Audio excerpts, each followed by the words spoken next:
আসসালামু আলাইকুম। আশা করি সকলেই ভালো আছেন, সুস্থ আছেন। আজকের এই ভিডিও থেকে আমরা ট্রান্সফর্মার তৈরি করা শিখব। একটি ট্রান্সফর্মার কিভাবে তৈরি করতে হয়, এর প্রাইমারি সেকশনে কয়টা পেজ সংখ্যা থাকে এবং সেকেন্ডারি সেকশনে কয়টা পেজ সংখ্যা থাকে। আজকের এই ভিডিও থেকে A to Z সব কিছু জানার চেষ্টা করব। তো ভিডিওটি শুরু থেকে শেষ পর্যন্ত দেখার অনুরোধ রইল। তো চলেন ভিডিওটি শুরু করা যাক। আমরা এখানে খেয়াল করলে দেখতে পারবেন যে এখানে একটা ট্রান্সফর্মার আছে। এই ট্রান্সফর্মার দুইটি অংশ থাকে, একটা প্রাইমারি অংশ, একটা সেকেন্ডারি অংশ। প্রাইমারি অংশতে এসি ইনপুট দেওয়া হয় এবং সেকেন্ডারিতে ডিসি হিসাবে আমরা ব্যবহার করি। কিন্তু ট্রান্সফর্মার থেকে দুইটাই এসি বের হয়, সেটা আমরা রেকটিফায়ারিং করে ডিসি করে তারপর ব্যবহার করি। তো ট্রান্সফর্মার তৈরি করতে হলে আমাদের যেই কাজটা করতে হবে, প্রথমে ট্রান্সফর্মার যে আমাদের ববিনটা আছে, ববিনের লম্বা এবং চওড়া দুইটার গুণফল বের করতে হবে। তো এটার ফাঁস আছে 1.5 এবং লম্বা আছে 2.5। আমরা এটা দিয়ে একটি 45 ভোল্টের ট্রান্সফর্মার তৈরি করব। সেই ক্ষেত্রে ট্রান্সফর্মারে দুইটা কয়েল থাকে, একটা প্রাইমারিতে একটা, সেকেন্ডারিতে একটা।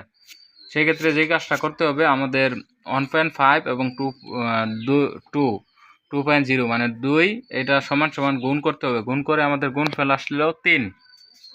তারপর আমাদের এই ট্রান্সফর্মার হিসাবে আমাদের সূত্র ব্যবহার করতে হবে। ট্রান্সফর্মার কোর যদি ভালো হয়, কোর যদি একদম সফট হয়, সেই ক্ষেত্রে আমাদের 7.5 সূত্র ব্যবহার করতে হবে। আর যদি কোর টিন সেট হয়, সেই ক্ষেত্রে আমাদের 8 সূত্র ব্যবহার করতে হবে।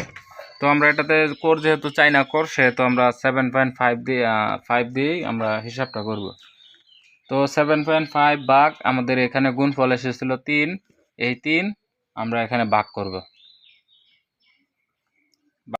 ভাগ করার পর যে ভাগফলটা এসেছে 2.5, এই গুণফলটা এসেছে। এখন আমরা কি করব, এসির জন্য যে পাক সংখ্যা সেটা বের করব। এসি মানে প্রাইমারি অংশে, এই যে এই প্রাইমারি অংশে এসিতে যে পাক সংখ্যাটা থাকে, সেই পাক সংখ্যাটা বের করব। তো আমরা 220 ভোল্টের জন্য কয়টা পাক আসে সেটা হিসাব করব। 220 ইন্টু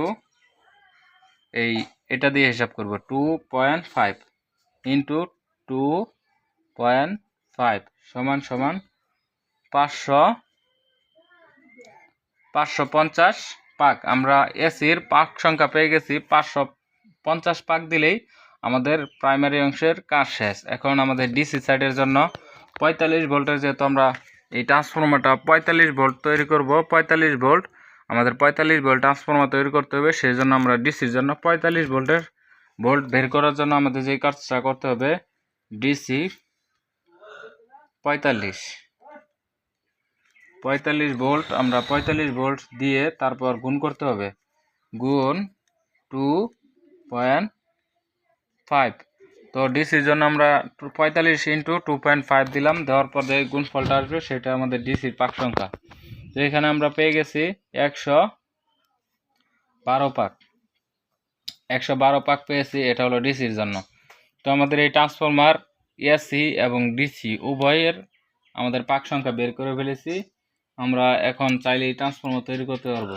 তো আমরা এখন যেই ভিডিওটা দেখলাম সেটা হলো থিওরিক্যাল, কোনো প্র্যাকটিক্যাল কোনো কাজ নেই। তো এইভাবে হিসাব করে আপনারা এরকম ট্রান্সফর্মার তৈরি করতে পারবেন। পরবর্তীতে আমরা প্র্যাকটিক্যাল কাজ করব ইনশাল্লাহ। তো এসির জন্য যে পাক সংখ্যাটা দিয়েছিলাম সেটা হলো 550 পাক, আর ডিসির জন্য যে পাক সংখ্যাটা এটা হলো 112 পাক। তো আশা করি বুঝতে পেরেছেন। আজকের ভিডিওটি এই পর্যন্ত। সকলে ভালো থাকবেন, সুস্থ থাকবেন।